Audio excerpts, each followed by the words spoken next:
right, so we're gonna talk about chest tube. So in this scenario, the chest tube has just been placed by the provider at the bedside. Just as a reminder, before any interaction with patients and families, perform your hand hygiene, don your appropriate PPE, introduce to yourself to the patient and the family, and verify the correct patient using 2 patient identifiers. With a chest tube insertion, please conduct a cardiopulmonary assessment, including a check of your vital signs, inspection of breathing patterns and chest wall movement, your auscultation of your lung fields, assessment for signs and symptoms of inadequate oxygenation and ventilation, and ensure adequate monitoring are in place, including pulse oximetry and capnography as indicated. Ensure that your emergency equipment is available at the bedside and functioning properly. For chest tube insertions, there is an emergency kit at the bedside should there be a chest tube that's displaced. That includes a Tegaderm, 4x4s, Vaseline impregnated gauze, and hemostat. Have your chest tube canister at the bedside and begin to open your packaging.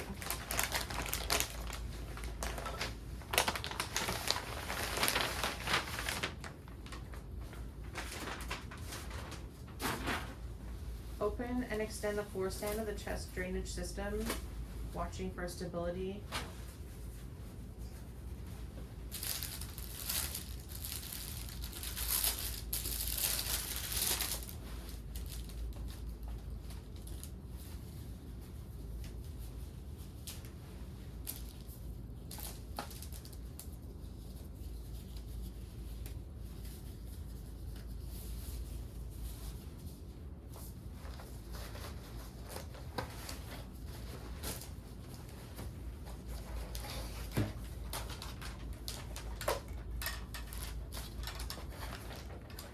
Obtain the syringe of sterile water at the back of the canister.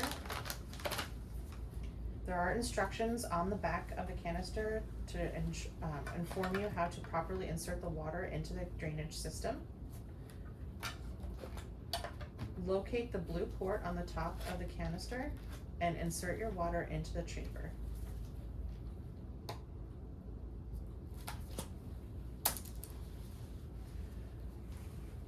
Attach the collection chamber to the bedside and place it below the level of the patient's chest.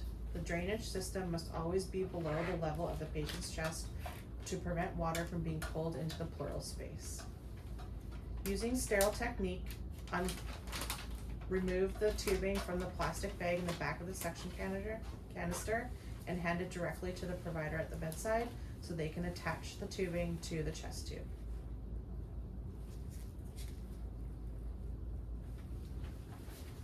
Once that connection is secured, attach your suction tubing from the wall unit to the suction control chamber and open the suction stop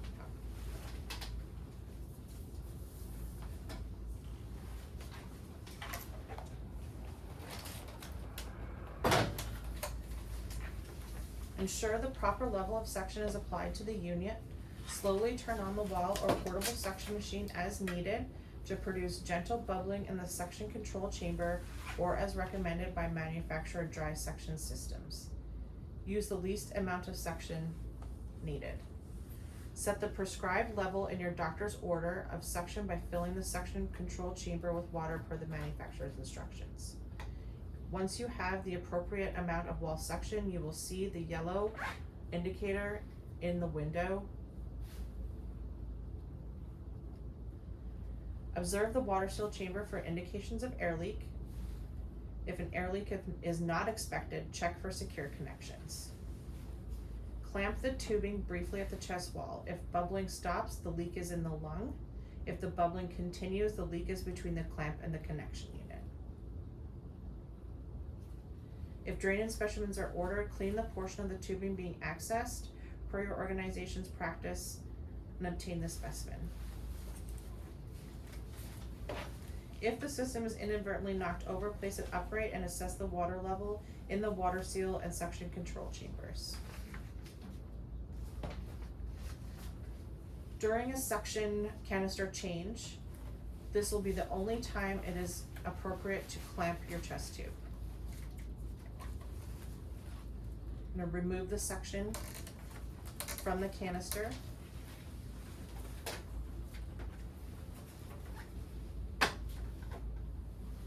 And obtain your new system. Change the canister at the base of the canister to swap out a new atrium.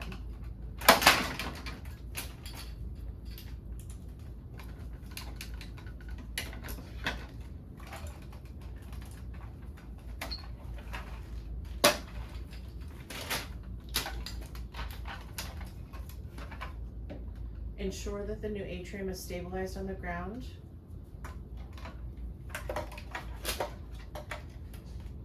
And unclamp.